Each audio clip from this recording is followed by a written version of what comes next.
Hi, this is Giovanni da Prato speaking, and we're going to talk about example 2 in this presentation. Okay, this is as said at the introduction, the example 2, we're going to deal with a high permeability reservoir, in this case a gas reservoir, and mainly we're going to compute or calculate what is the effect of the turbulence has. In addition, we're going to compare, because I saw some interpretations where the turbulence effect is treated like a time-dependent scheme or a scheme that depends on time. We're going to emphasize a little bit about that concept in this presentation. Testing objectives, like many exploratory wells, is to prove well potential, and in addition, this scheme depends on rate. Let us say that for exploratory well, you have some basic objectives, but during the test, you have to be aware that results or what you see means that to get these objectives, you have to change the program, or there are other results that you're going to get, like if there is a discontinuity, or even if you reach a limit. So these are just basic objectives, which is mainly the interest for exploratory well, the well potential, and to confirm if the place or the location of the drilling of this well confirms what geologists, exploration people wants. So this is the reservoir, the data, basic data, initial pressure. This initial pressure you can get actually from a formation tester. In exploratory well you have petrophysical evaluation, you do have a formation tester, in many cases is run. So the idea is to get that pressure, even though it's a point in the formation. The thickness that you get from petrophysical evaluation, and in this I suggest you take the whole thickness. In many cases people they run, not very common, but they may run a PLT, a production logging tool. And then they say, well, out of 48 feet probably, I can see that the fluid from the reservoir is entering 30 feet. And then that's one situation, but for pressure transit analysis, I suggest you take the petrophysical evaluation, even a gamma ray could be okay, and take that interval or that thickness.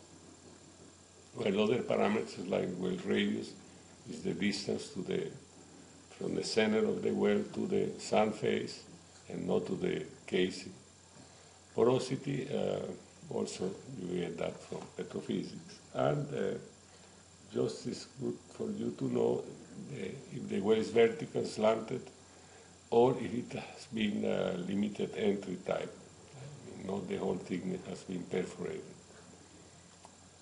This data is, you'll get it easily, just asking.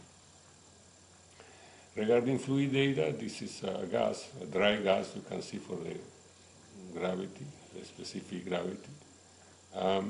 This is temperature, total compressibility, and this, if you typically in exploratory wells, you can, these values, specifically the pressure, the temperature, are used with correlations to get viscosity dependence on pressure, and you can get that from correlation that has already the sulfur, in this case a sapphire, has, or many other sulfur. In another examples, I will use a little bit sapphire for you to know how the results you get when I just presented here.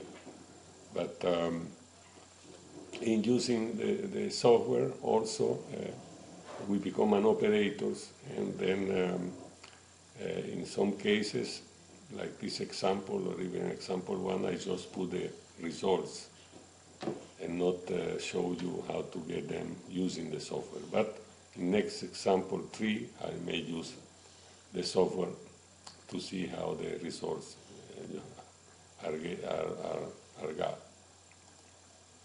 Okay, this is the test history, the bottom hole pressure, and the rates, associated rates. You can see here that this is the last, starting from here to here, it looks like an isochronal type of test. By that we mean the production and shut-in periods has same duration. It's not quite exactly here, but this trend of sequence, it looks like an isochronal type of test for gas. Here, before that, you probably have the cleaning period, and starting from here, the well is opened using small chokes and increasing the chokes until you get some flow period here, and then you go to the first build-up, and the idea from this board is to get from interpretation what is the initial pressure, and probably to compare with the formation tested pressure. And from here on, you start doing this sequence, which, as I said, is quite common for gas reservoir. We're talking here about rates that reach 40 million standard cubic feet per day, and and you can see here the rates. So we're going to analyze build 1, 2, 3, and 4. The idea is to see the skin dependence on rate. You can see here that the rates are different. This is the biggest one.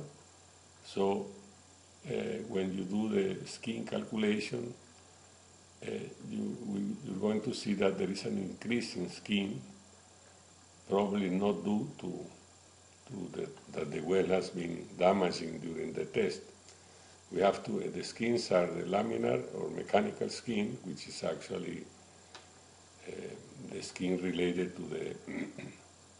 to the damage around the well, and what is here, we're talking about the skin dependence on rate. The bigger the rate, the bigger the turbulence constant.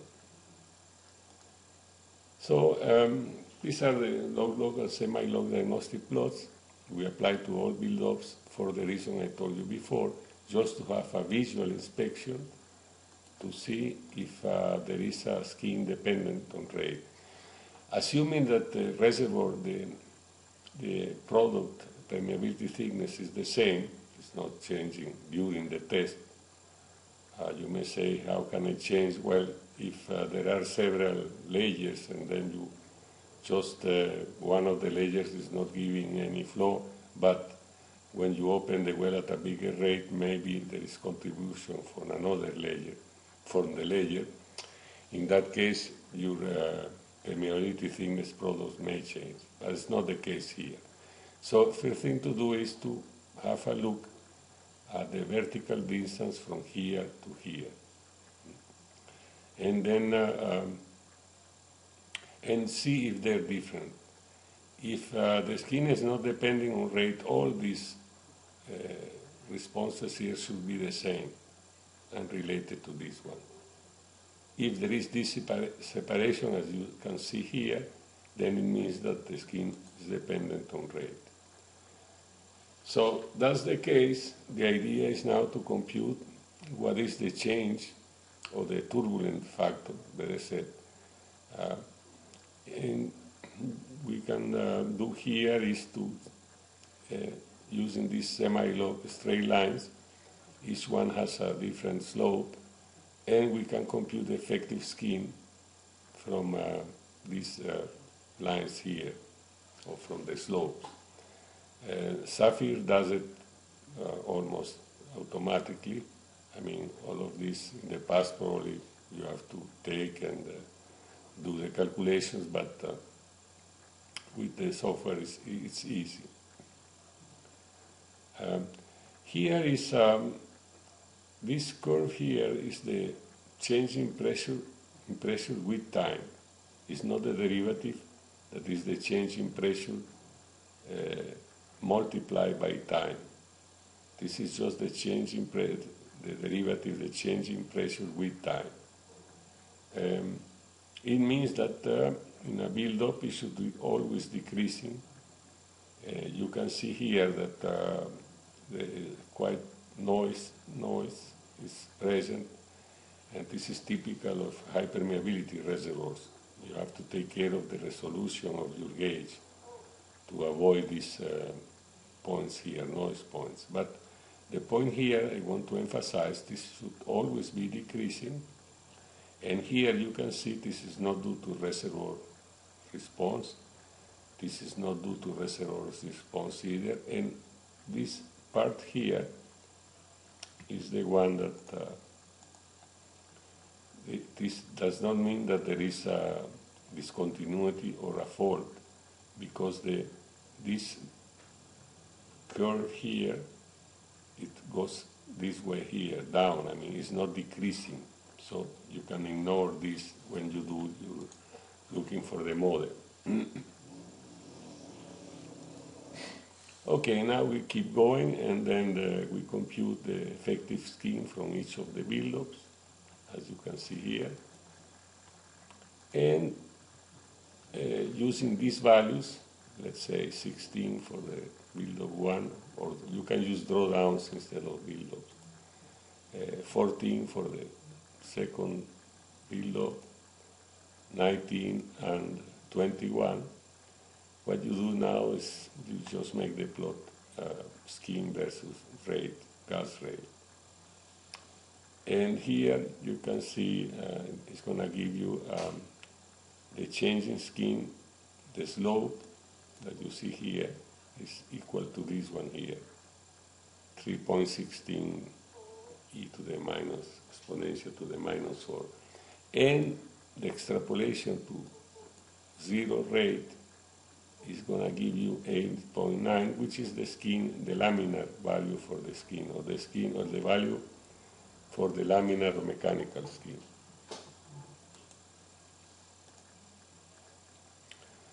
So now what we going to do, or we did after several simulations not shown here, we start playing with the data, and we end up with these results. Regarding the reservoir and boundary, we found that the reservoir is homogeneous, dynamically speaking. The boundary is infinite. We didn't see any faults, any limits. The initial pressure is 4,094, and the permeability is 593, which is quite high for a gas reservoir. And regarding the wellbore storage is constant. The skin, the laminar one, is 9.17, and the turbulence constant is this value here that I mentioned before. These are the dimensionless values. You can have a feeling using dimensions. Let's say the total skin pressure drop is 66.62. It means out of the total drawdown, or the total, value for the drawdown, 66.6 is due to skin. So once you did this, what you do now is to simulate the whole pressure test history. Once you get this simulation, then you can be confident that the results you got here from your model, you can simulate the whole pressure history. It's a good, it's like, say, you're validating the results. So next you can play and make this plot here, the IPR, the inflow performance relationship from the points you got from the flow rates. You can have for each flow rate, you can have a pressure value. And then with these three and the model you already got, you have this curve here. And as you probably realize, this curve is the IPR as the influx of the, in a nodal analysis, let's say, you have this, this is your inflow from the reservoir. Now you can have your tubing performance curve, which I'm just doing it with a pointer, which could be looks like this, and depending on the wellhead pressure. And then from the intersection, you're going to have actually what the well produced, considering all components, all production components, tubing, sizes, diameters, choke size, and so on. But this is important, and I mentioned here, is transient. So if you use this one here in your nodal analysis, remember that in general, because we didn't see any limits here, we cannot say that this is a stabilized IPR. Probably the stabilized IPR is less. The value from the AOF that you have here could be less for a stabilized condition. In this case means to have reached the limit.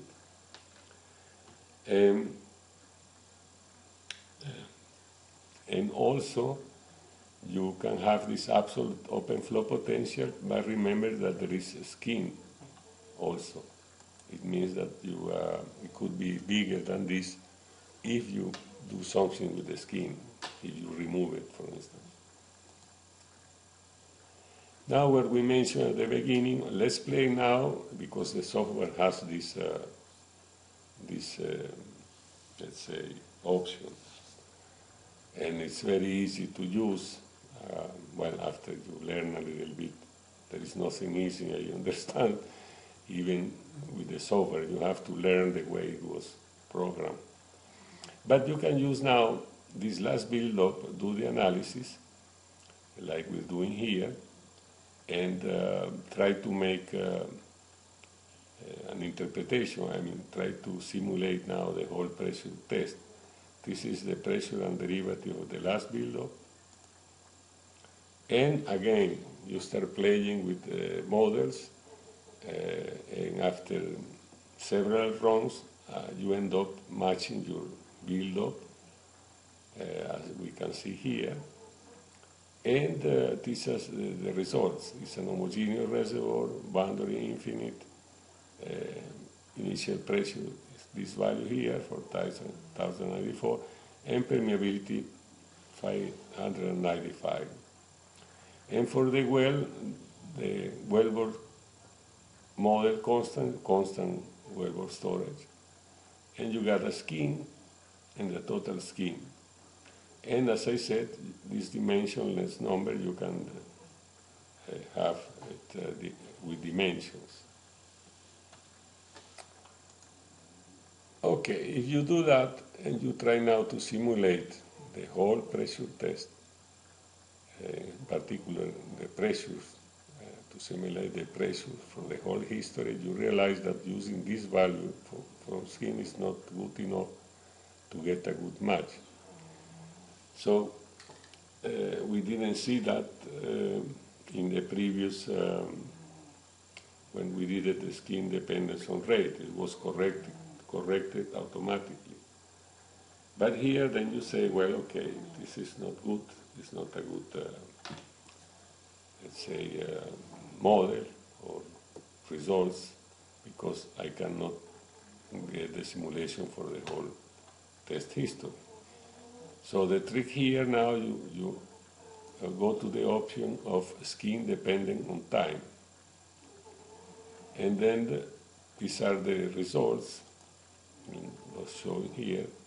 What the option does is for each of this flow, is going to make a value of skin, so the model is equal to the real data. So you're going to have different skins here, like 11 from this flow period here, 12, 15, and so on. It's increasing. And finally, for this part here, you have a total skin for the last build-up of 21.97, which is the skin related to this one here. Other than that, well, the same you should expect the same values because, and also that the reservoir is homogeneous, dynamically speaking, could be homogeneous from a petrophysical or geological point of view, but we don't see this is very indicative for homogeneous. And as I mentioned before, these 2 points are not valid. So your question is now, you got it very well, but you got here a total skin of 21, and then you have to decide what to do with this. Either if you want to remove that skin or just live with that skin. Accepting this, which is questionable, if you like, this is telling you that after the well is clean and then you start producing the well, your skin is increasing, like you see here, to this point here, to the 4, which here we have, let's say, 1, 2, 3, 4. So to the step 4, the skin goes to 1687. But now the skin decreases during this flow period to 14, and then increases again to 19, and finally a bigger increase in 21. By experience, this is, even though they're not orders of magnitude, you're still under the same, like 11, 12 practically, you may say, well, it's 11. Here in 15 and 16, there are no big changes. But here, the fact is that you end up with this skin, and if you accept this as your interpretation, then you're dealing with a skin of 22, and it's up to you what to do with the well. Instead of that, what we saw before, if the skin dependence is width rate, then I don't have to deal with removing a skin of 21. I will have probably, as we realized before, a skin of 9 or something. Okay, in conclusions, evaluation objectives were successfully accomplished. Flow after flow sequence of events allowed the determination of the skin component due to turbulence. And this is what we already mentioned. So it's your job as an interpreter to decide which of the 2 approaches is the right one. And as a suggestion, my suggestion is dealing with gas, specifically dry gas, you may choose the skin-dependent on-rate option. So, as I said before, what is the difference between the 2 approaches? One approach, you end up removing a skin of 21 to make it short. The other approach, you have to remove a skin of 9. And this is the mechanical skin. Here, this is the mechanical skin if we're playing with the skin dependence of time. So in practice and based on experience, actually, what you may do is to, in many cases I saw turbulence in gas wells, is because the thickness has not been perforated. Let's say, probably out of the 48 feet, maybe they perforated 30 feet. So, and that may cause turbulence to be bigger. And what you can do here in case you want to do it, because we're not talking about alarmant values of skin, like I saw cases where the skin could be 100 or more. I saw one case that the mechanical skin was 100 and also the turbulence skin was 100. It was a well that was perforated or drilled, and then it was tested a year later. You can imagine that the well was standing there and the damage, the mold and all that filtration was invading the formation. So you end up with big values from both laminar and turbulence. Well, this is with this I complete the example. I thank you very much for your attendance, and please, if you have any questions, just contact me, or I'll be glad to send you the data if you want to share the data, and contact me via email or WhatsApp. Thank you very much.